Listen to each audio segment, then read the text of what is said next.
Tá vendo o barulho da máquina lá? A máquina do cara. I think it's run the video, I suppose. The video. Ok.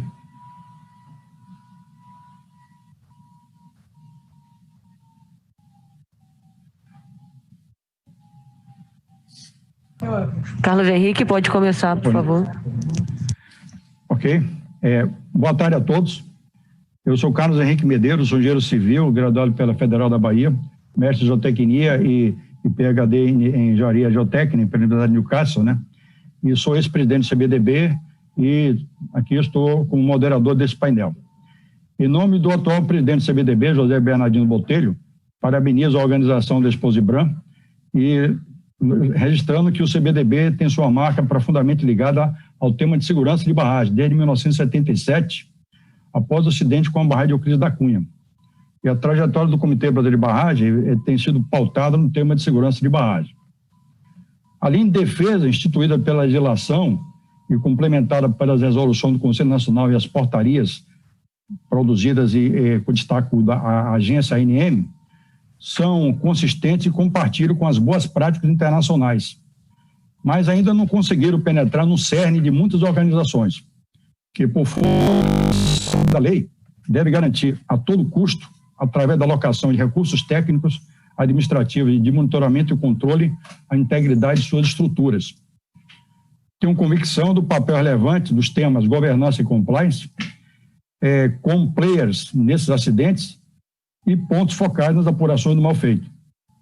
Nós, engenheiros, sabemos que segurança se impõe com qualidade e que, por sua vez, obriga o respeito incondicional às boas práticas de engenharia e notório expertise, elementos inseparáveis no trato de barragens, em particular as barragens de rejeito. O tema escolhido pela sessão, novos padrões de governança, gestão, segurança para a expulsão de rejeito, New Standard of Governance Management and Safety of Mining Tail Dams, foi um tema bastante apropriado e oportuno por conta dessa tentativa de contextualização. Eu teria que dar alguns informes. O nosso painel terá uma duração de 85 minutos, é aberto a perguntas, que devem ser inseridas na área de perguntas e respostas no painel, na parte superior da tela. Seus comentários e perguntas são mediados e postados para todos na sequência. Apresento agora os participantes do painel. Não farei leitura dos currículos dos participantes, porque essas informações estão na plataforma do evento. Os participantes são Tom Butler, presidente da International Council of Mining and Metals, ICMM, que fará sua apresentação sobre padrão global da indústria para a gestão de barragem de rejeito, Global Industry Standard on Tailings Management. Luiz Paniago, que é gerente de segurança de barragem de mineração da Agência Nacional de Mineração. Marília Carvalho de Mello, secretária de Estado de Meio Ambiente e Desenvolvimento Sustentável do Governo de Minas Gerais. Paula Azevedo, advogada da GESCOM Barrier Law Office. E queirão os três abordar um tema diferente, mas bem próximo entre si, os três, sobre análise dos impactos das novas resoluções, das novas regulações, nacionais e internacionais, sobre a gestão da segurança de mineração. Como moderador, e quebrando as regras, tomo a liberdade de inserir 4 slides, no intuito de despertar alguns pontos que julgo pertinentes para a condução dos trabalhos, pontos que me fazem refletir sobre falhas nos processos de governança e compliance, ambos com forte influência nos acidentes e acidentes de barragem. Por gentileza, os slides, por favor. Técnica.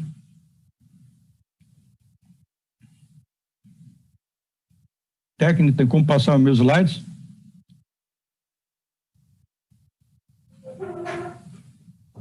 Já está aparecendo já, Medeiros. Já está aparecendo? Está aparecendo porque eu não estou vendo aqui. Tá, então não estou vendo. Bem, o primeiro slide diz respeito a... É uma teoria do queijo suíço, dizendo que não existe uma única causa de acidente, tá? São vários gatilhos, então nós temos várias linhas de defesa. Uma das linhas de defesa é a legislação, por exemplo. Então, essa técnica de suíço é utilizada em apuração de acidentes aéreos. Por que eu coloquei isso?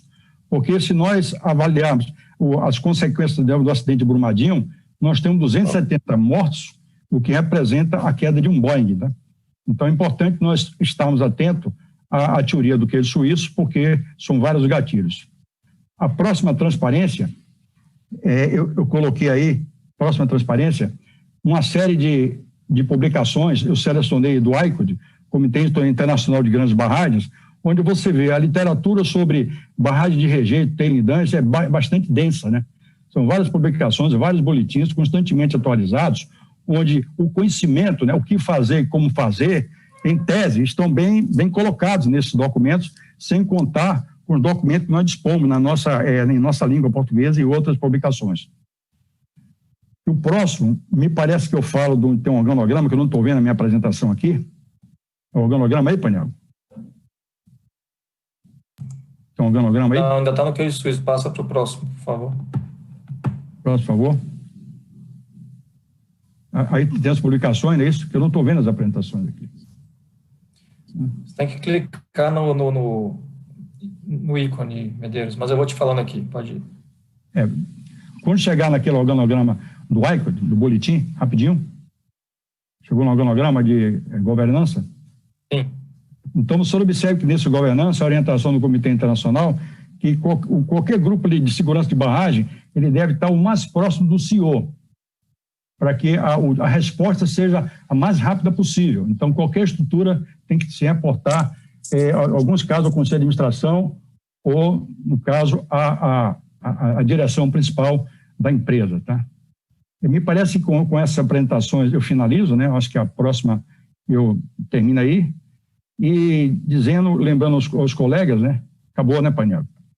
Eu tenho aqui, vocês têm 15 minutos cada um, e eu vou colocar na sequência, eu gostaria de convidar na sequência a doutora Marília Carvalho de Mello para fazer a sua primeira apresentação. Por gentileza, doutora Marília, tem 15 minutos, tá? Bem, boa tarde a todos. Marília, boa tarde.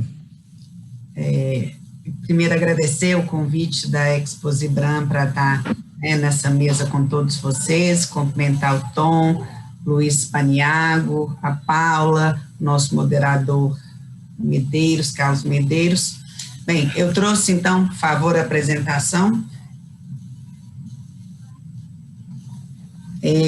O nome do nosso painel, né, os novos padrões de governança, gestão e segurança para disposição de rejeitos. Vou abordar o caso do estado de Minas Gerais. Meu passador não está funcionando.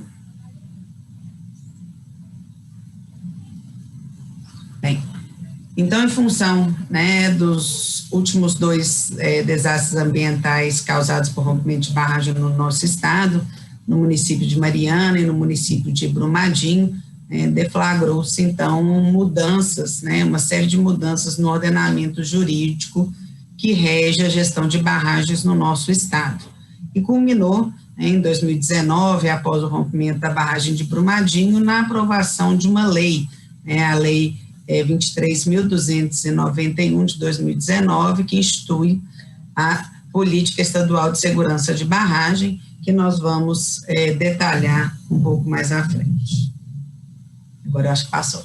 Bem, aqui eu trago uma linha do tempo, né, desde o rompimento da barragem de Mariana, da barragem de Fundão em Mariana, com todas as alterações e os principais marcos normativos que nós tivemos ao longo desse período. Eu não vou aqui detalhar todos, né, e agora, mais recentemente, na publicação da lei federal, que tenho certeza que o colega Luiz Paniago vai abordar. Bem, então, essa linha do tempo, né, a partir do rompimento da barragem de Mariana, que, como eu mencionei, deflagrou uma série de mudanças, né, no ordenamento jurídico no nosso estado, estão aqui detalhadas. Então, inicialmente, em 2015, nós tivemos um primeiro decreto que instituiu uma força-tarefa para diagnosticar e analisar e propor alterações nas normas estaduais relativas à disposição de rejeitos na mineração. Em 2016, além de exigir a auditoria técnica extraordinária de segurança de barragem nas estruturas que utilizam ou que tenham utilizado método de alteamento a montante, este decreto determina a implementação imediata do plano de ação para a adequação das condições de estabilidade e operação dessas barragens, né, e cria tipologias administrativas novas, infracionais, no caso de rompimento de novas barragens. Em 2016, houve, então, um pouco mais à frente, né, em maio, a publicação da resolução conjunta SEMAD-IGAN, que estabeleceu as diretrizes para a realização dessas auditorias técnicas extraordinárias de segurança de barragem. Bem, em 2019, tivemos o rompimento da barragem em Brumadinho, né, e a partir desse momento, né, as novas normas foram se intensificando, né, para dar resposta ao cenário que Minas Gerais vivenciou nos últimos anos. Então, inicialmente, a lei que foi sancionada, foi aprovada na Assembleia Legislativa e sancionada pelo governador Romeu Zema, né, que instituiu a Política Estadual de Segurança de Barragens, vou ter oportunidade de detalhar um pouco mais. Na sequência, a resolução conjunta SEMAD-IGAN, que determina a descaracterização de todas as barragens de contenção de rejeitos e resíduos alteados pelo método da montante, tendo em vista que as barragens rompidas no estado de Minas Gerais utilizaram esse método de alteamento. Ainda também em 2019, outra resolução SEMAD-IGAN, que estabelece procedimentos a ser seguido para envio dos relatórios resultantes das auditorias técnicas de segurança e declaração de condição de estabilidade. Em 2019, em outubro, tivemos um decreto que criou um grupo de trabalho, né, que recentemente, para se estudar a regulamentação, né, do plano de ação de emergência, que foi publicado recentemente, agora no mês de novembro de 2020. Então, o primeiro regulamento da lei que institui a Política Estadual de Segurança de Barragens foi o decreto 48078, que regulamenta os procedimentos para análise e aprovação do plano de ação de emergência, que foi feito em articulação entre a Secretaria de Meio Ambiente, a FEAM e a Defesa Civil do Estado de Minas Gerais. Aqui eu trago apenas um quadro comparativo, né, das exigências antes dos atuais marcos normativos, digo atuais a partir de 2019, com o rompimento da barragem de Brumadinho, e o depois. Então, nós tivemos aí, né, um incremento de exigências, tanto do ponto de vista da auditoria, da declaração de segurança e a periodicidade de apresentação desses documentos. Hoje, o panorama geral de barragens no estado, né, o nosso programa de gestão de barragens, que é coordenado pela Fundação Estadual do Meio Ambiente, nós temos 668 estruturas, sendo que 62% refere-se à atividade de mineração, 13% indústria e 25% destilaria de álcool, que são acompanhados no programa de gestão de barragens da Fundação Estadual do Meio Ambiente. Aqui nós temos, então, a distribuição dessas barragens, né, no estado de Minas Gerais. Como vocês, né, podem observar, a gente tem uma concentração na região metropolitana de Belo Horizonte, mas também região do Triângulo Mineiro, algumas, e no Noroeste, especialmente região de Paracatu. Bem, então aqui é só um detalhamento, né, em relação às estruturas de mineração. 52 estruturas estão em processo de descaracterização nos termos da nova lei, que institui a Política Estadual de Segurança de Barragem. 39 estão em algum nível do plano de ação de emergência de barragem de mineração, acionado, e 51 estão com atividade suspensa por possuir declaração de condição de estabilidade negativa. Então, esse é o quadro hoje que nós temos no estado de Minas Gerais. Então, as estruturas, né, com acompanhamento, aí apenas um gráfico com os dados apresentados no slide anterior. Aqui nós apresentamos a pequena imagem, mas a distribuição espacial, né, conforme a classificação dessas barragens, depois fica à disposição do evento para colocar no site, talvez com o Zoom fique melhor de enxergar. Aqui a concentração das barragens acho que eu passei 2. Tá certinho.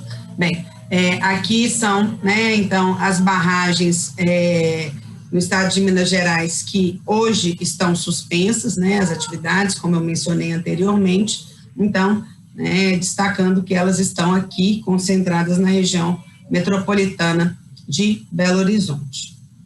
Bem, os principais desafios, né, que hoje nós temos no nosso programa de gestão de barragens: conciliar as diretrizes da legislação federal com a legislação estadual, né, então, não só a legislação recentemente publicada, e hoje a gente está fazendo na regulamentação da lei estadual uma avaliação dos impactos da nova legislação federal, regulamentar a lei. Então, nós regulamentamos recentemente o plano de ação de emergência, mas temos mais 2 decretos previstos, um decreto de caução ambiental e o outro decreto que se refere à regulamentação mais ampla dessa norma, dessa lei, estabelecer os limites de competência entre a Agência Nacional de Mineração e os órgãos ambientais. Tenho certeza também que o Luiz vai abordar sobre esse assunto, né? Hoje esse assunto é muito caro, né, para os órgãos ambientais, especialmente, que são, né, demandados nessa ação, e demandar medidas efetivas, né, para reduzir a fragilidade, né, da exposição da população em relação a essas estruturas. Bem, ainda com um tempinho, eu vou falar também dos impactos dessa nova legislação no licenciamento ambiental de barragens aqui no estado de Minas Gerais. A partir da nova política estadual de segurança de barragens, alguns apontamentos específicos para o processo de licenciamento foram, né, estabelecidos pela norma. Hoje nós temos uma deliberação normativa do Conselho de Política Ambiental do Estado, que é a 217, que normatiza, né, que estabelece porte potencial poluidor e classifica todos os empreendimentos passíveis de licenciamento no nosso estado. E aqui, né, eu trouxe especificamente a barragem de contenção de resíduos ou rejeito de mineração, né, o código referente a essa atividade. Em Minas Gerais, para a classificação do empreendimento, nós levamos em consideração fatores locacionais, aqui só para ilustrar, né, quais são hoje os fatores locacionais que dão peso, né, na classificação desses empreendimentos, e aqui, né, critérios, fatores de restrição ou vedação, que são fatores legais também estabelecidos na 217. Bem, e aqui, então, trago especificamente os impactos que nós tivemos, né, as principais mudanças que nós tivemos no licenciamento ambiental após a aprovação da nova lei. Então, a aplicabilidade da nova lei são a essas estruturas que estão apresentadas no slide, né, altura do maciço maior ou igual a 10 metros, capacidade total do reservatório maior ou igual a 1 milhão de metros cúbicos, reservatório de resíduos perigosos, potencial de dano ambiental médio ou alto, conforme regulamento. Bem, então, a primeira importante mudança que essa lei trouxe é que todo licenciamento ambiental de barragens de rejeito, ele deve ser na modalidade trifásica, com apresentação preliminar de estudo de impacto ambiental e o respectivo RIMA, e etapas sucessivas, então, como trifásico, LP, LI e LO, né, e vedada a emissão de licenças concomitantes, provisórias, corretivas ou ad referendo. Então, a lei traz essas condições explícitas, né? Estabelece estudos exigidos, vou mostrar na sequência rapidamente, e traz a obrigatoriedade da audiência pública na fase de LP. Aqui são, né, os estudos ambientais que são exigidos em cada uma das etapas do licenciamento ambiental pela lei. Então, fica aqui, né, mas vou citar alguns. Projeto conceitual da cota final prevista para barragem com a respectiva anotação de responsabilidade técnica, Então, a lei adentrou, né, nas exigências técnicas do licenciamento ambiental na fase de LP, de LI e também de LO. O artigo 8º, né, então, traz, né, a previsão de informações adicionais em complementação ao termo de referência de EIA-RIMA, caso, né, seja necessária, a recomendação de priorização de alternativas e vedação de disposição conforme abaixo. Então, um ponto que se destaca é a comprovação de inexistência de melhor técnica disponível, né, esse é um desafio, né, para o órgão ambiental, né, a avaliação do que é a melhor técnica disponível, alternativa locacional com menor potencial de risco e dano ambiental para acumulação e disposição de registros, né, avaliação das condições sociais e econômicas das pessoas afetadas direto ou indiretamente pelo empreendimento e estudo de efeitos cumulativos e sinérgicos e identificação dos impactos ao patrimônio cultural, material e imaterial. Então, também são pontos, né, de destaque que ficam expostos, né, a partir da nova legislação de Minas. Destaca-se também que a medida de controle ambiental, né, as medidas de controle ambiental devem ser apresentadas no contexto do estudo ambiental, levando-se em consideração o diagnóstico realizado, sendo contemplados nos programas e projetos propostos pelo empreendedor. Então, né, como em todo licenciamento ambiental, e traz, ao final, esse destaque, né, que as atividades devem compensar os impactos negativos, que também, volto a dizer, né, uma obrigação de qualquer tipo de empreendimento, de qualquer tipo de licenciamento ambiental avaliar, como está aqui nos itens apresentados nesse slide.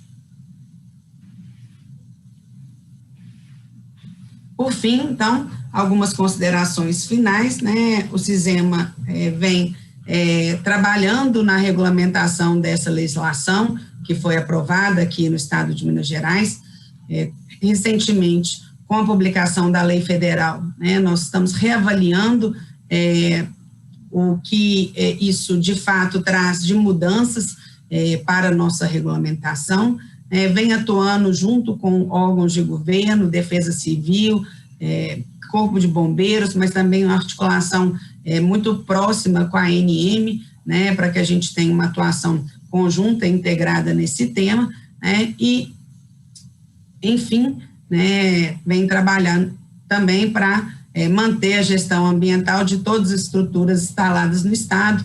Recentemente, inauguramos um centro de referência de acompanhamento e monitoramento de barragens, buscando geotecnologias para que esses acompanhamentos e esses monitoramentos se tornem cada vez mais efetivos. Bem, termino, então, aqui a minha exposição inicial, cumprindo o tempo determinado, e fico à disposição para o debate final com os outros colegas. Obrigada.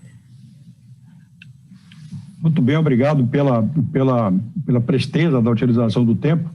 E, em seguida, eu gostaria de passar a palavra para o Tom Butler. Tom, please, would you please, Tom, can you start, please? It's up to you now. Thank you very much, Carlos.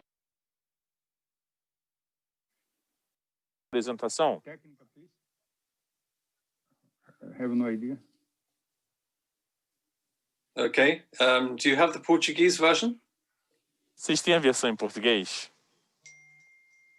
There should be a Portuguese version. Okay.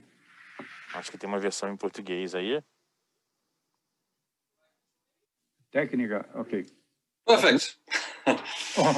Thank you very much. Thank you very much for the opportunity to present. Muito obrigado pela oportunidade de apresentar e estar aqui com vocês.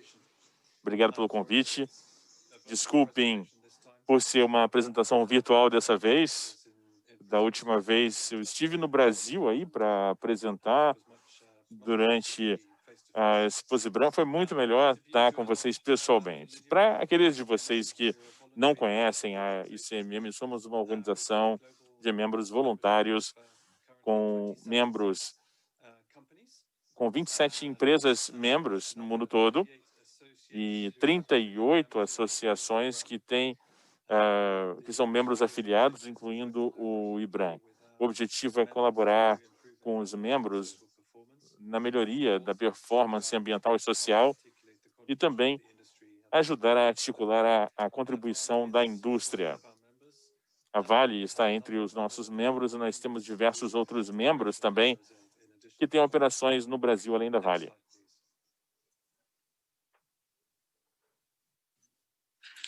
So, I'm not going to talk about or try Eu to não vou falar ou analisar o caso de Brumadinho em si, tá?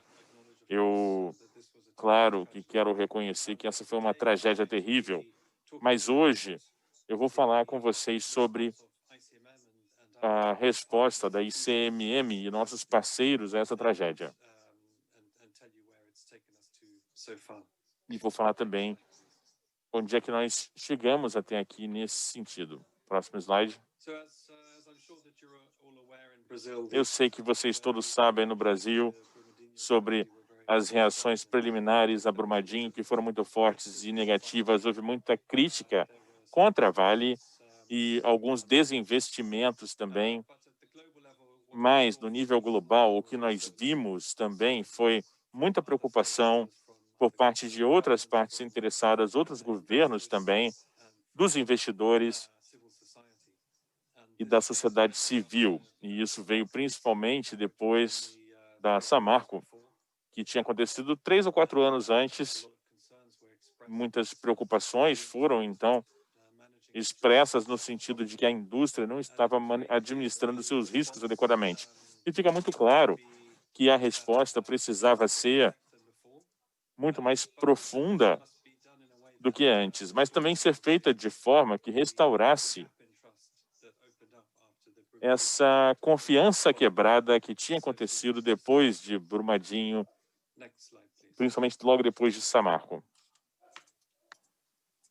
So, we met about a month after Nós nos encontramos mais ou menos um mês depois com os 27 CEOs, os membros, e houve uma decisão unânime de dar início a uma revisão que nós chamamos de revisão global de rejeitos, que seria uma revisão independente, e depois disso, desse compromisso unânime, nos envolvemos em discussões com outras organizações e conseguimos, então, chegar a essa revisão de rejeitos com a UNEP, das Nações Unidas, e também a coalizão de investidores que representam mais de $1 trilhão, que foi um spin-off, na verdade, daquele evento. Então, chegamos a um acordo no Brasil depois. E no ano passado, isso passou a fazer parte, então, dessa revisão. Próximo slide. A forma como nós estruturamos essa revisão foi dar um equilíbrio igual a todos os 3 co-participantes. Nós chegamos a um acordo conjunto sobre o escopo e selecionamos o presidente conjuntamente, que foi um ex-ministro suíço do ambiente, muito respeitado, com experiência técnica, que tinha feito trabalho anteriormente para as Nações Unidas. Ele, então, selecionou seus especialistas, as pessoas que fariam trabalho na revisão, e um trabalho bem significativo, muito trabalho pesado, e ele selecionou, então, diversos panelistas que representavam, então, diferentes especializações, saúde e segurança, rejeitos e outros especialistas do ambiente, etc. E foram eles que fizeram o trabalho pesado nesse sentido, mas ele também selecionou o comitê consultivo principal, que também serviu para ele testar suposições e que tinham sido contidas na revisão. Foram constituídos pela academia, sociedade civil, líderes da indústria e bancos multilaterais de desenvolvimento, como o Banco Mundial, por exemplo, e pessoas que representavam iniciativas semelhantes no passado, por exemplo, como algumas que já haviam acontecido anteriormente. Próximo slide. Eles passaram mais ou menos 3 ou 4 meses produzindo uma minuta e então fizeram uma consulta no final do ano passado, uma consulta realizada em diversos idiomas e houve algumas visitas físicas a diversos países, conforme mostrado no slide. E, além dos países mencionados aí, ele também fez uma visita ao Brasil. E então houve uma consulta global online que recebeu mais de 600 comentários de pessoas ou organizações como parte dessa consulta. Próximo slide. Depois da consulta, então, essa minuta passou por diversas versões, tentando incorporar os diferentes comentários recebidos através da consulta. E, no fim, os coparticipantes estavam à mesa discutindo os últimos assuntos a serem resolvidos, porque queríamos estar, então, numa posição em que qualquer um de nós endossássemos a minuta. E isso aconteceu. Então, o documento final foi lançado em agosto deste ano, como eu falei, com a aprovação dos 3 coparticipantes. O conteúdo dessas normas é muito mais integrado do que a versão anterior, na nossa perspectiva. Uma tentativa de cobrir todo o ciclo de vida de uma instalação com rejeitos. Tem 77 requisitos no total. Como vemos aqui no diagrama do lado direito, existe uma tentativa na norma de colocar as comunidades no centro da norma e torná-la uma norma com foco na comunidade. Mas é claro que isso também incluiu um estudo de requisitos para estudar as alternativas, como a Marília mencionou anteriormente, e alguns requisitos sobre monitoramento de operações e design, alguns requisitos sobre administração e governança, resposta de emergência, recuperação no caso da catástrofe, por exemplo, alguns princípios nesse sentido, e, por fim, alguns requisitos sobre conflitos de interesse público e transparência. E eu acho que uma melhoria significativa aqui é que a responsabilização está muito mais bem definida do que anteriormente havia sido. E também as questões de transparência nos conflitos de interesse, que são muito mais bem definidas, além da classificação das instalações estar muito melhor. Eu reconheço que essas classificações muitas vezes não correspondem às classificações já existentes, mas do ponto de vista de investidores globais, a mensagem que o painel passou foi que eles queriam ter um sistema que fosse consistente globalmente para eles poderem comparar aspectos iguais entre instituições, pois eles trabalham em diferentes jurisdições e entender a exposição pode ser muito difícil, a menos que você tenha realmente um padrão consistente. Após lançar, então, esse padrão, para onde nós vamos? Próximo slide. Primeiro, existe o compromisso dos membros do ICMM no sentido de implementar o padrão, a norma, e nós temos o compromisso com 2 fases. Primeiro, em 3 anos, todas as instalações de alta consequência e dentro de 5 anos, todas as outras instalações. Por que nós nos focamos nas consequências potenciais extremas ou muito altas? Nossa preocupação era que não houvesse comitês de revisão suficientes para rejeitos e capacitação e pessoal para avaliar todas essas instalações existentes em relação à norma em um período mais curto do que isso. Então, com isso, nós quisemos nos concentrar primeiro nos ativos de mais alta consequência. Da perspectiva do NUMA, ele apoiará a norma nos países, e é claro que é importante mencionar que essa norma é voluntária, não é algo que nós veríamos ser incorporada imediatamente na regulamentação.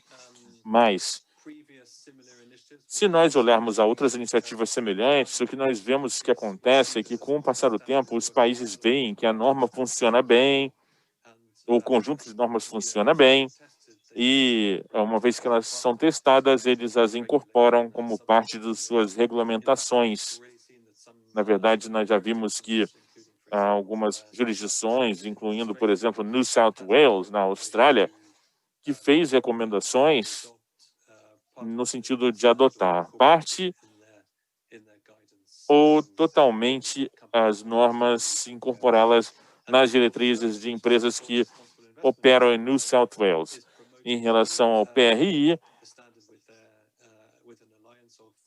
você promove as normas com a Aliança dos Investidores e eles estão no processo de desenvolver as expectativas dos investidores, que nós esperamos que vai incluir os requisitos de investidores de todas as empresas na implementação das normas, como uma iniciativa separada.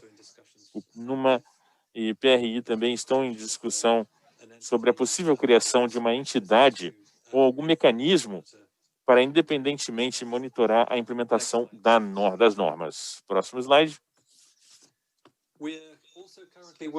Também estamos trabalhando atualmente em dar diretrizes para apoiar a implementação das normas. Aqui nós temos isso aqui vai ser um material de apoio para a implementação de boas práticas, e isso apoia, então, a evolução do comportamento cultural a respeito de como as instalações de rejeitos são administradas. Nós estamos quase finalizando, nós esperamos disponibilizá-las para todos, talvez no final de janeiro, início de fevereiro. Existe um especialista global em rejeitos, chamado Dr. Morgenstern, que já está muito ativamente engajado no desenvolvimento dessas diretrizes. Próximo slide. Também estamos trabalhando, ao mesmo tempo, em paralelo com o que chamamos de protocolo de conformidade, que tem o objetivo de dar apoio aos auditores independentes e validar os especialistas na avaliação do progresso da implementação das normas. Isso vai especificar as evidências necessárias para determinar se cada requisito está sendo atendido, e isso também será disponibilizado a todos. E ele corresponde às normas muito precisamente, e esperamos que isso esteja pronto para publicação no final de janeiro, início de fevereiro. Bom, essa era a minha apresentação. Último slide, por favor. E era isso. Muito obrigado, então, por terem escutado a minha apresentação, e como a Marília, eu também vou ficar aqui disponível para responder perguntas que vocês, porventura, tenham depois do painel. Muito obrigado. Obrigado, Tom. Presentation. And next, I'd like to invite Paniago, please. It's you now, Paniago. You please present. Obrigado, Medeiros. Pode ser em português, Medeiros. Paniago, por favor, com a palavra. Paniago. Ok? Tá bom agora? Ok, Paniago, você agora. Ok, a internet deu uma travada. Não se preocupe. Ainda não apareceu o slide para mim. Quando apareceu... Tranquilo. Ok? Já apareceu para você, agora sim. Estou vendo agora, está ótimo. Bom, pessoal, primeiro eu queria agradecer. Queria agradecer à equipe do IBRAM, né, Dispositivo IBRAM, pelo evento, pelo convite. Né, cumprimentar meus pares aqui de mesa virtual, né, Medeiros, o Tom, a Paula e a Marília. Tá. Bom, a ideia é que a gente, né, discutir a questão do novo padrão, tá, e também passar um panorama de como é que está a gerência de segurança de barragem de mineração da ANM, tá, depois de 1 ano e pouco de criação dessa gerência, ok? Deixa eu ver se o meu slide aqui vai passar automaticamente.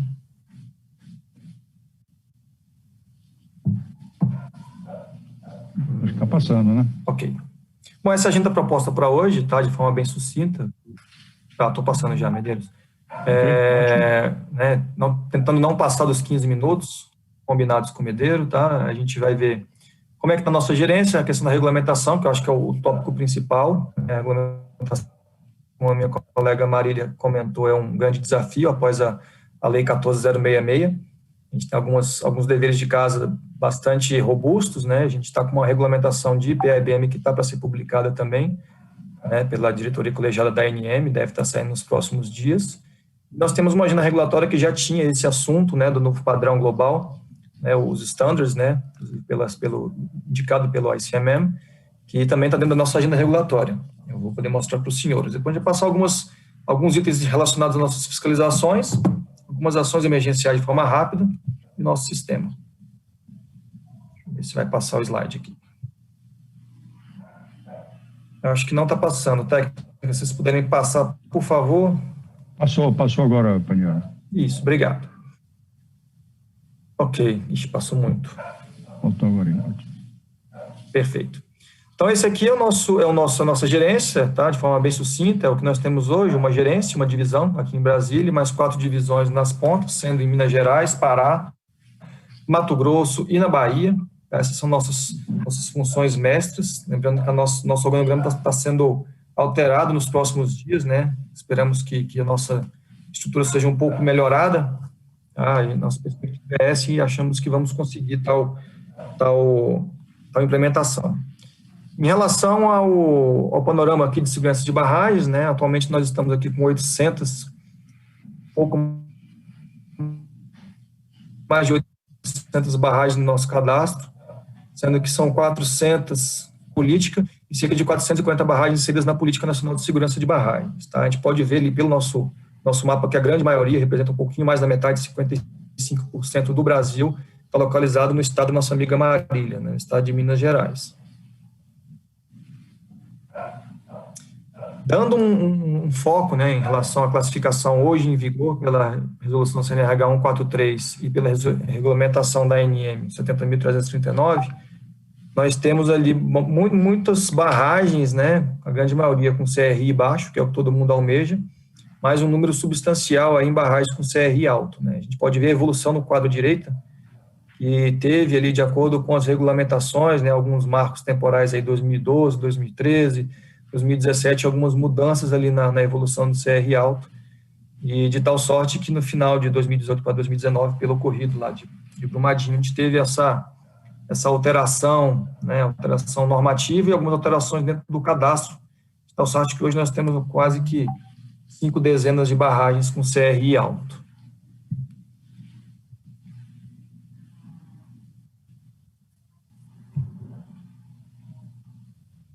Bom, em relação ao DPA, só um panorama que acho que todo mundo tem noção, né? As barragens, barragem de mineração, a barragem vai estar onde está a mineração e a mineração vai estar onde está o minério. Então, a gente não tem muita alternativa locacional, né? Como alguns outros setores têm, como a energia elétrica. Mas a gente vê que a grande maioria é DPA alto, 59% do Brasil, e em relação ao método construtivo, né, as barragens que vão ter que ser descaracterizadas no Brasil representam 9%, que são as barragens com método construtivo a montante. Aqui a gente consegue ver a evolução, como eu comentei, né, após ali o evento de Brumadinho, a evolução que a gente teve de barragens com CRI alto e barragens com nível de emergência acionado. Ali a parte vermelha são as barragens em nível 3, que estão em colapso iminente, atualmente são 3. Em laranja nós temos as barragens em nível 2, né, que tem uma situação que não está sendo controlada, ainda não conseguiu contornar uma anomalia apontada, e embaixo nível 1. A gente pode ver o desafio que a agência tem para poder monitorar essas estruturas para que não ocorra mais nenhum tipo de acidente. Entrando especificamente no fórum, né, nosso assunto de hoje, regulamentação, passar um panorama histórico de como é que foi essa regulamentação dentro do DNPM/ANM, né, a 12334 em 2010, a ANM em 2012 e 2013 regulamentou todos os tópicos necessários a serem regulamentados até então, plano de segurança, revisão periódica, inspeções regulares, tá? E em 2017, a gente teve a portaria 70.389, né, que conglomerou essas duas anteriormente mencionadas. No ano passado, a gente criou a resolução número 4, que foi revogada e foi substituída pela resolução 13, que fala especificamente sobre o caso das barragens a montante, alguns itens a mais de segurança, acionamento de sirenes, né, que a gente tem aí o prazo chegando ao final, agora no final do ano, dia 15 de dezembro.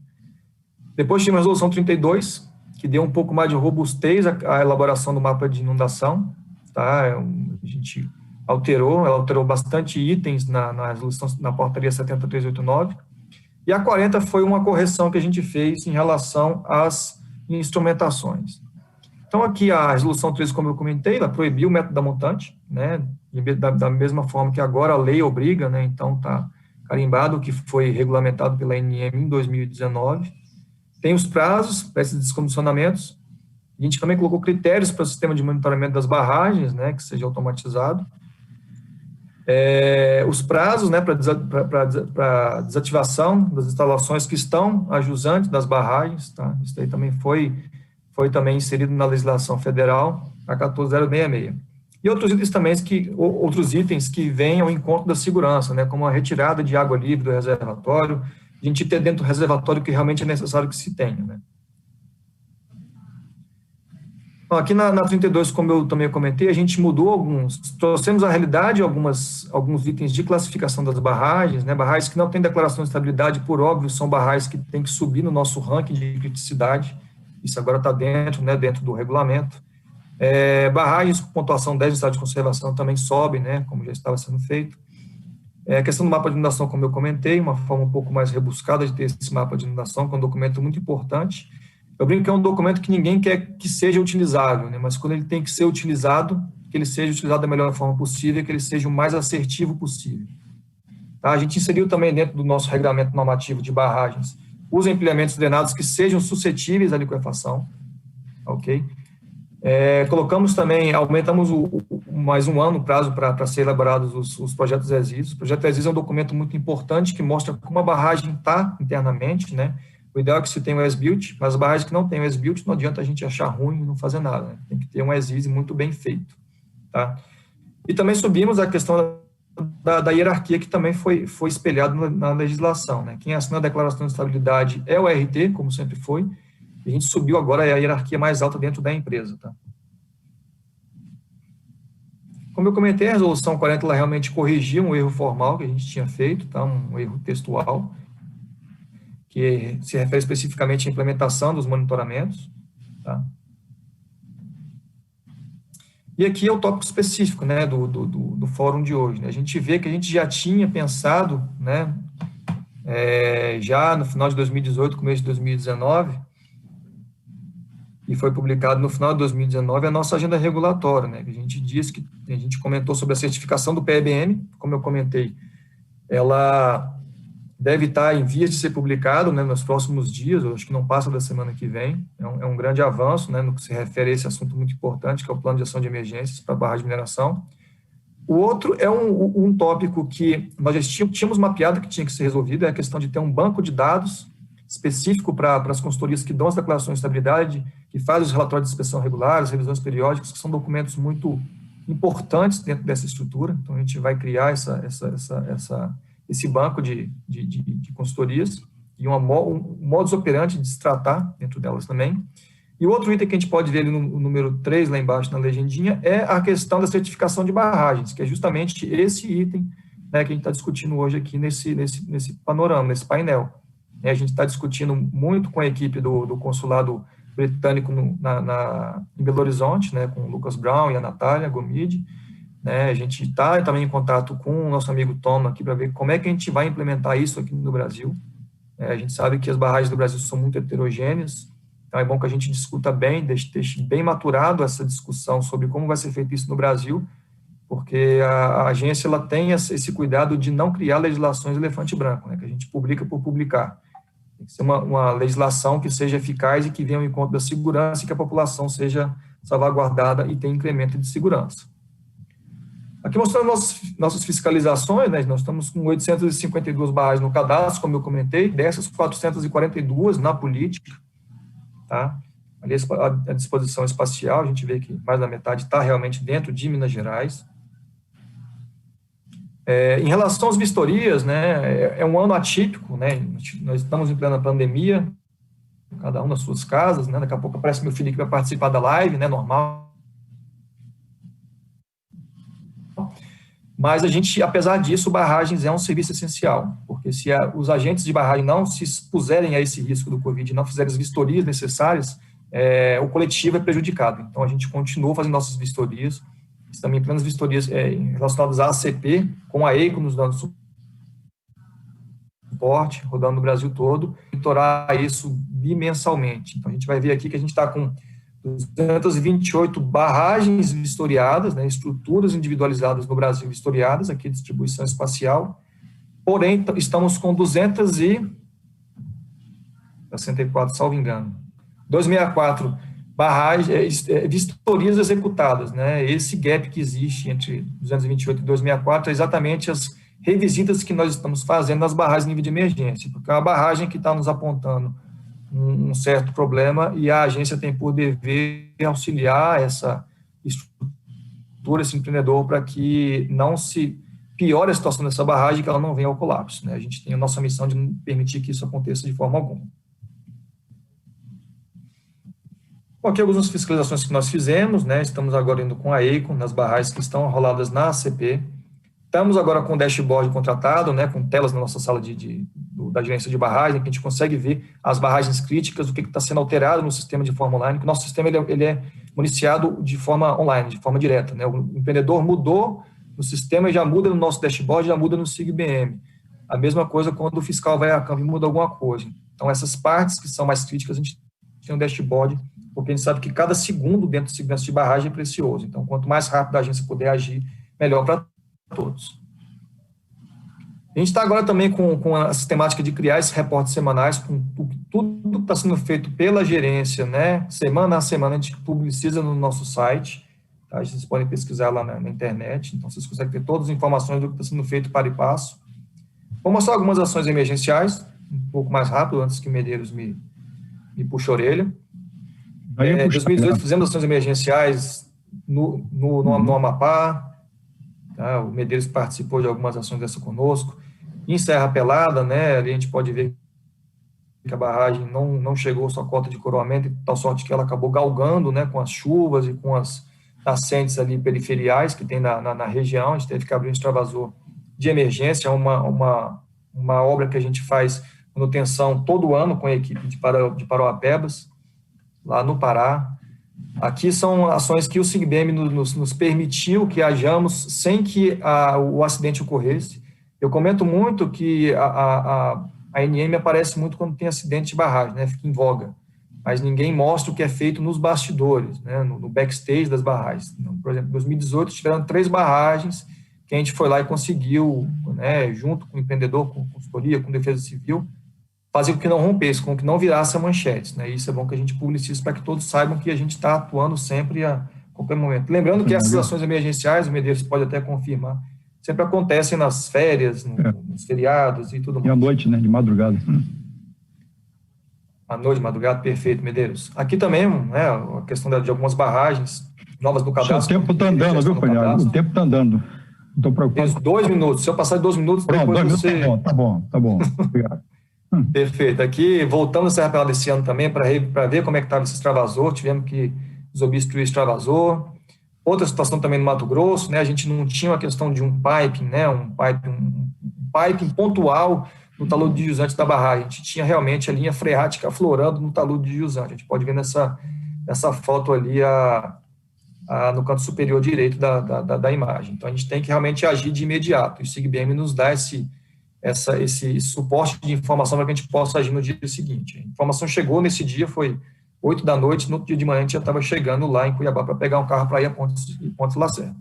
E aqui o SIGBM, para fechar, antes do tempo, o Medeiros ficar feliz comigo, todo mundo conhece, nós temos o SIGBM público, o nosso sistema, né, ele é interligado com o nosso sistema interno, em que todo e qualquer cidadão do mundo pode acessar, tem informação das barragens, localização espacial, a classificação dela, se ela tem algum problema, se ela está com declaração de estabilidade ativo. Você pode baixar esse banco de dados tanto em Excel quanto em PDF para você poder fazer os relatórios.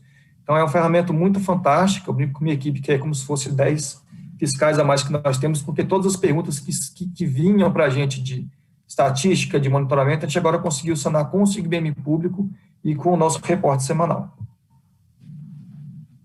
Bom, era isso. Obrigado. Medeiros, antes de 2 minutos...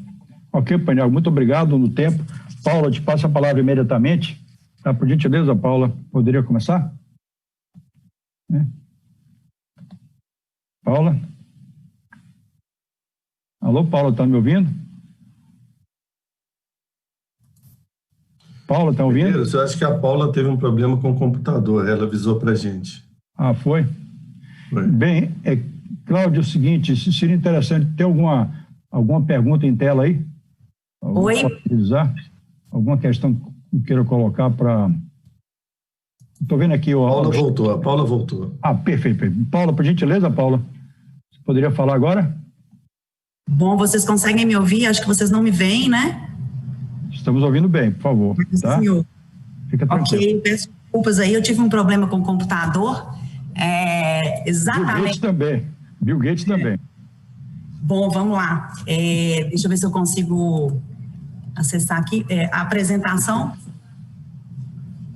Perfeito, Paulo. A apresentação está na tela?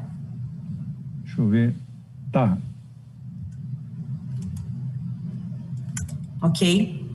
Bom, então, tentando cumprir aí o tempo aí que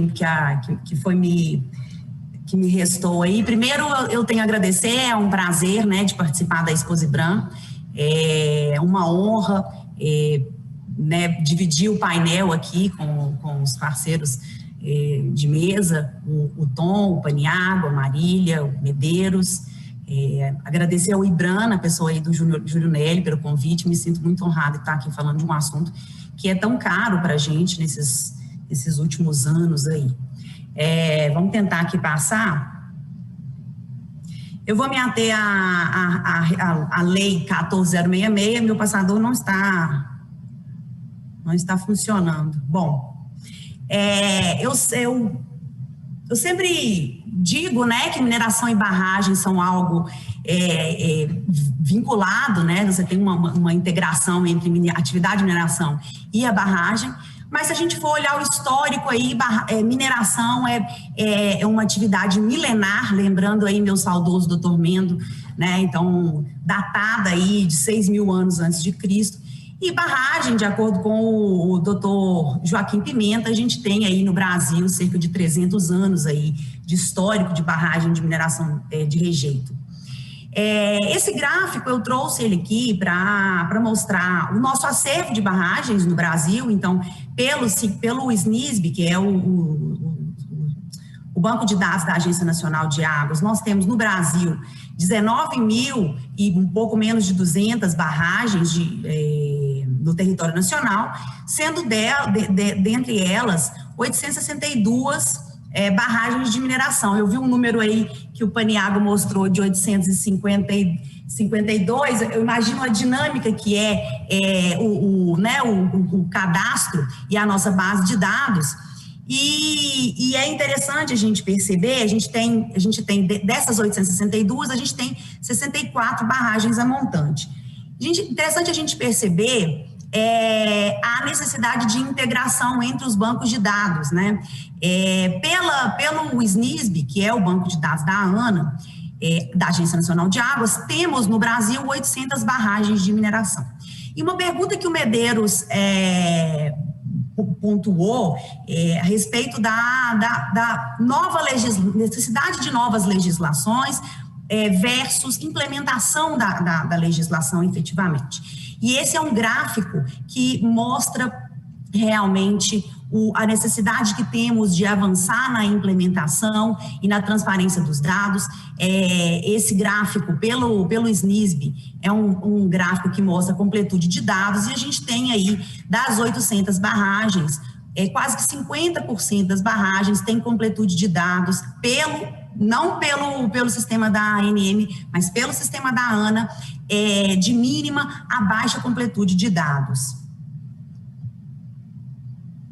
Caminhando um pouco pelo cenário regulatório do Brasil, e aí sempre naquela resposta como muito bem pontuou o Tom Butler, né, do Ocidente como catalisador de um movimento de regulamentação, a gente percebe isso também do ponto de vista jurídico, e a gente teve inaugurado no cenário nacional, pelo decreto do Estado de São Paulo, justamente em razão do acidente com a barragem de Euclides da Cunha, lá na década de 70, onde foi a primeira vez que tivemos ali uma regulamentação ditando auditorias técnicas para a aferição de estabilidade de barragens, embora não exatamente de barragem de mineração. Para a barragem de mineração, a gente teve inaugurado esse cenário eu vou chamar de um sistema de gestão de risco, em 2002, né, quando o Estado de Minas Gerais, após um acidente lá na cidade de Macapos, viu a necessidade de conhecer o acervo de barragens de mineração e também barragens industriais, vinculadas à indústria, expedindo, então, normativas específicas, já trazendo, àquela época, auditorias técnicas de segurança de barragem. Logo em seguida, no ano seguinte, a gente teve um novo acidente, um acidente em Cataguases, onde surgiu, então, o primeiro projeto de lei ali, já norteando um espectro de uma política em âmbito nacional para regulamentar uma gestão de segurança de barragens, que veio 7 anos depois a ser convertida na Lei 12.334, que é a nossa atual Política Nacional de Segurança de Barragens. 2 anos depois, os agentes, né, cumpriram os seus papéis, tanto a ANM quanto a ANA, regulamentando o que lhes cabia em termos de plano de segurança de barragens. E logo depois, em 2015, com o acidente em Mariana, o que a gente percebeu foi muitos questionamentos a respeito, e mais um movimento de revisão a gente teve e de expedição de novas normativas, especialmente a regulamentação pela ANEEL, que até 2015 a gente não tinha uma regulamentação pela ANEEL. 2015, começamos também a ter um questionamento quanto ao aumento incrementado de risco de barragens ao montante. Naquela época, sim, chegamos a discutir a necessidade de se proibir a disposição de regime de barragem a montante no Brasil, mas que veio ser efetivamente batido o martelo quanto a essa proibição e vedação de construção de novas e efetivamente de fechamento das já existentes em 2019. Então, juntamente com isso, a gente teve mais um movimento de revisão do cenário normativo, que culminou, eu vou dizer, com a positivação de muitos regramentos infralegais na Lei 14.066.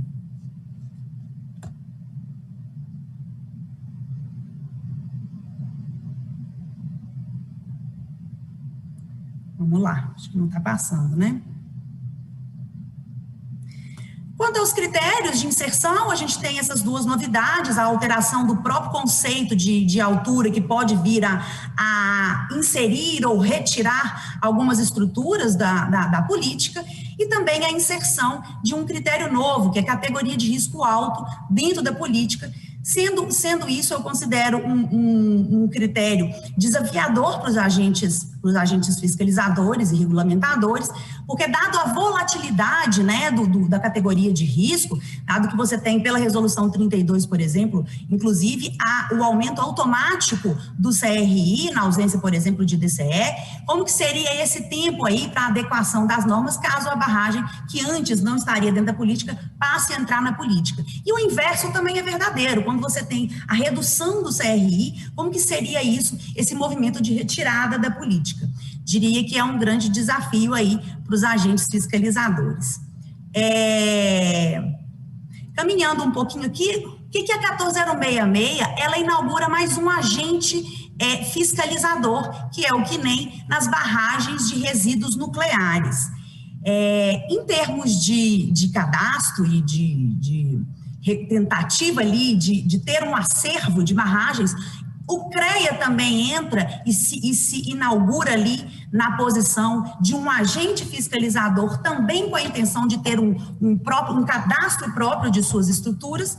Então, se a gente for pela política mesmo, a gente teria como instrumentos da política, 4 cadastros, né? A gente teria o cadastro do próprio agente fiscalizador, a gente teria o cadastro dos órgãos ambientais, a gente teria o cadastro do Sistema Nacional de Informação de Recursos Hídricos, e a gente teria, paralelamente ainda, o cadastro do CREA, né? Então, a importância de a gente ter toda essa interação entre os agentes regulamentadores para que a gente possa ter uma informação única à sociedade.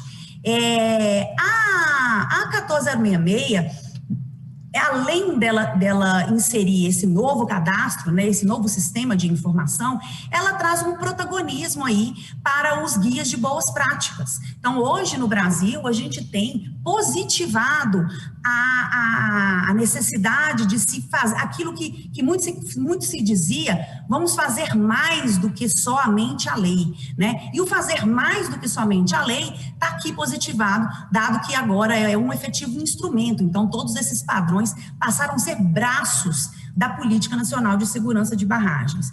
E o parágrafo único traz aquilo que a Marília colocou muito bem, a necessidade ali de interação entre os agentes, e coloca, né, que os sistemas têm que ser sistemas integrados, já o que denota uma necessidade mesmo da gente ter premissas comuns, requisitos comuns, para que a gente possa ter uma resposta única em termos de informação para a sociedade. O PSB, que é um dos instrumentos da PNSB, o que teve de novo? O que a 14066 trouxe de novo? Ela efetivamente, ela trouxe 3 novos requisitos, são esses requisitos que estão em azul.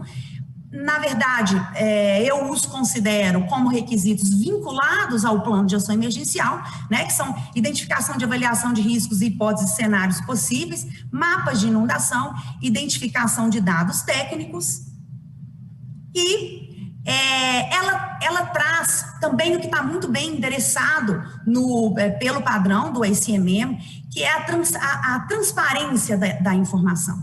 E isso a gente observa em alguns dispositivos da lei, quando coloca que o PSB deverá estar disponível e também ser inserido no SNISB. E a gente tem o SNISB, que é o Sistema de Informação da Agência Nacional de Águas, como um dos seus objetivos, o acesso o repasse de informações para a sociedade.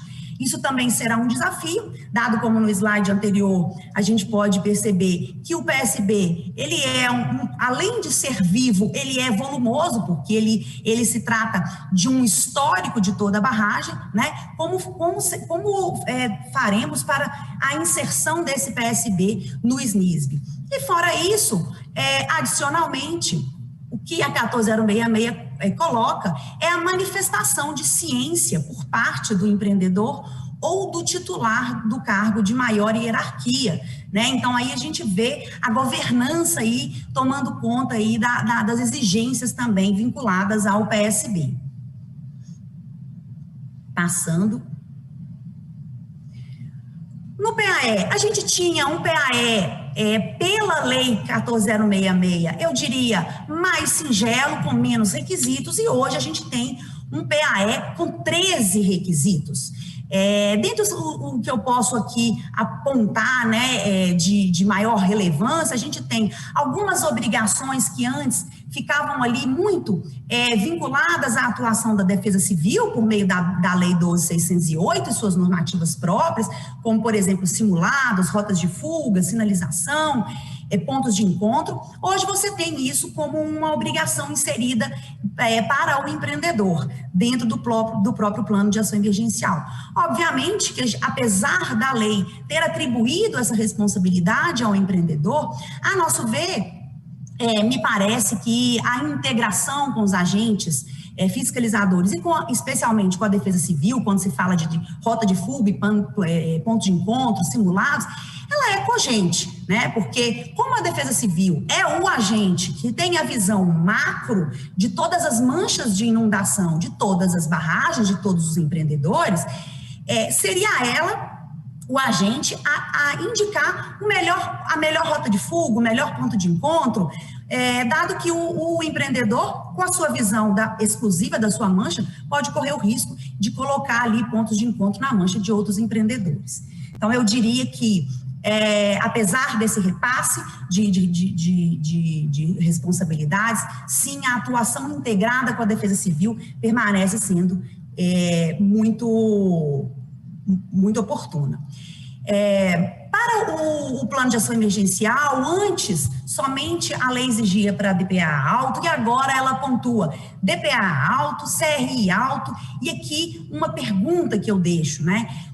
A lei pontua para todas as barragens de acumulação e disposição de rejeitos de mineração, mas, efetivamente, a lei não se aplica a todas as barragens de rejeito, né? Ela não se aplica às barragens, por exemplo, de DPA abaixo. Então, qual que é a interpretação que a gente tem que ter dessa obrigação legal aqui? Todas são todas, tal como a gente tem, por exemplo, para o cadastro, né? Que o cadastro seriam para todas, ou todas são todas as quais a lei se aplica, né? Talvez aqui a lei pudesse ter sido mais explícita para dizer o que efetivamente ela pretendia atingir. De novo, o PAE, eu diria que duas visões de todos os impactos que eu observo do PAE.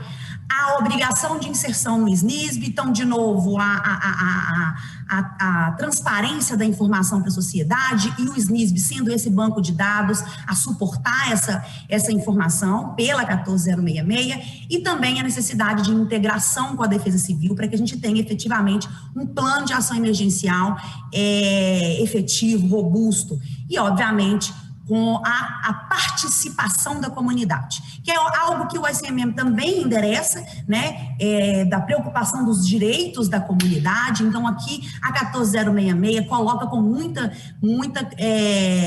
clareza que a comunidade deve participar da fase de elaboração do PAE.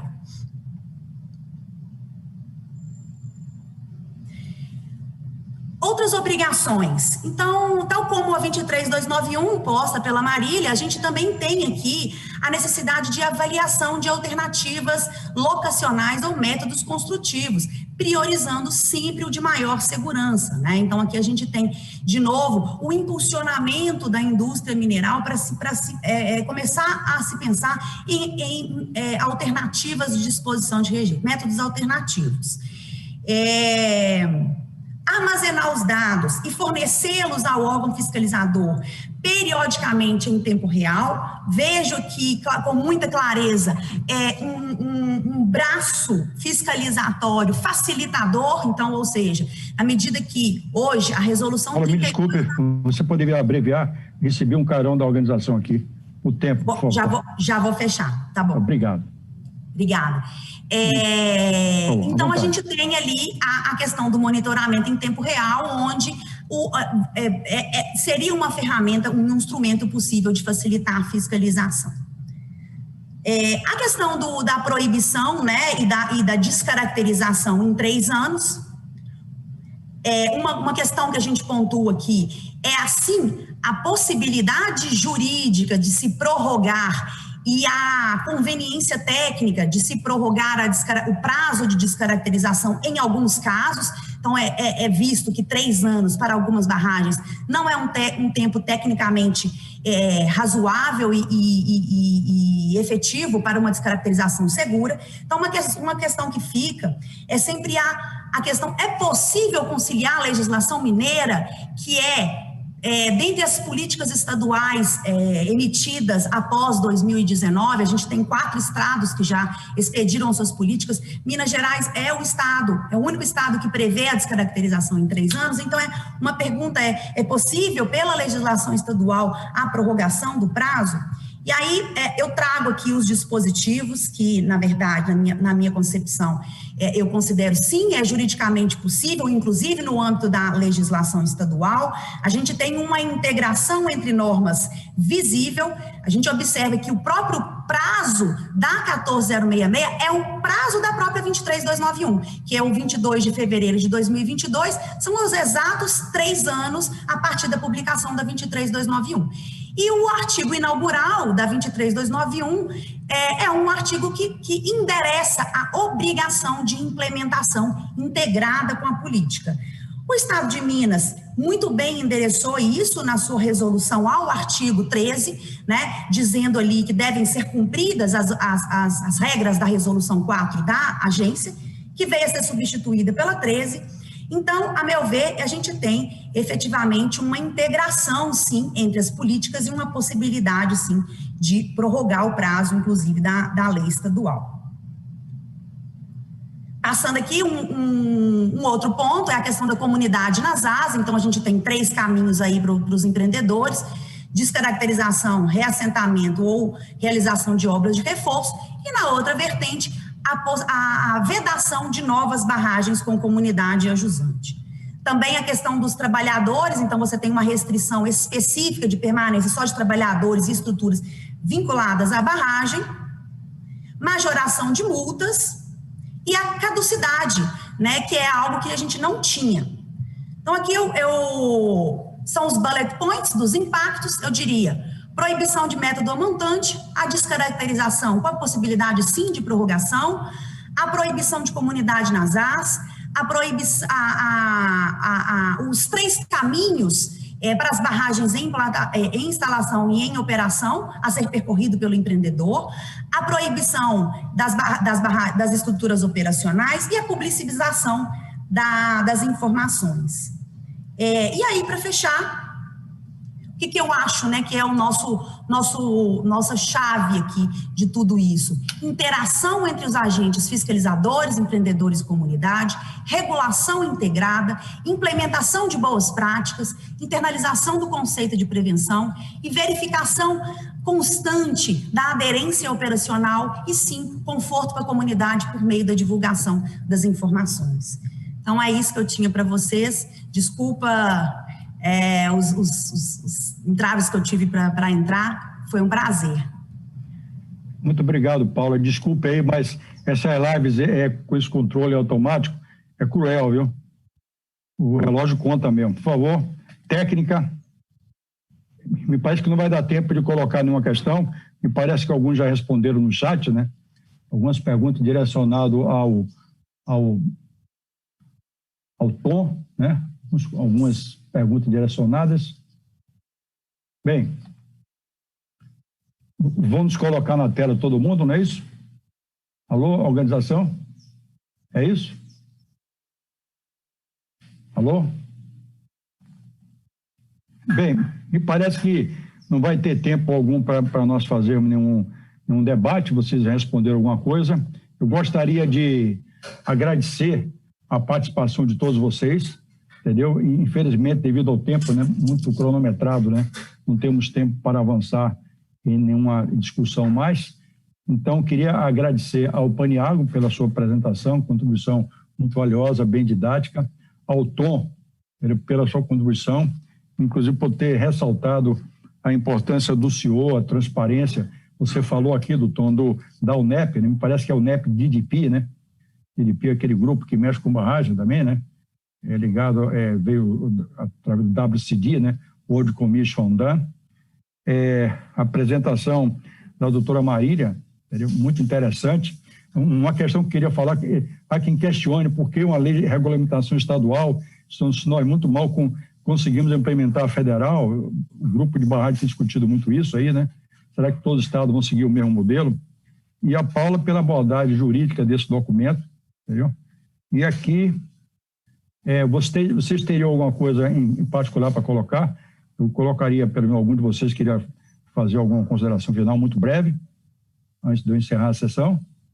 Não, Medeiros, só agradecer em nome da ANM, né, e informar, né, que saiu ontem a autorização para concurso, né, a gente deve ter aí incremento de 40 especialistas em barragem aí nos próximos meses. Estamos trabalhando no edital junto com possivelmente Sebragel, Sebrasp, perdão, e estamos trabalhando na nova regulamentação, como eu comentei, né, são muitos tópicos inseridos nesse mesmo item, mas é um documento que é importante que seja feito com bastante cuidado e toda a sociedade, toda a equipe técnica vai poder participar. Obrigado. Já recebi aqui um aviso, uma guilhotina, né, que a sessão está encerrada. Muito obrigado a Marília, Tom, foi um prazer enorme, a oportunidade, Paula, muito obrigado a todos, viu? Fiquem em paz aí, viu?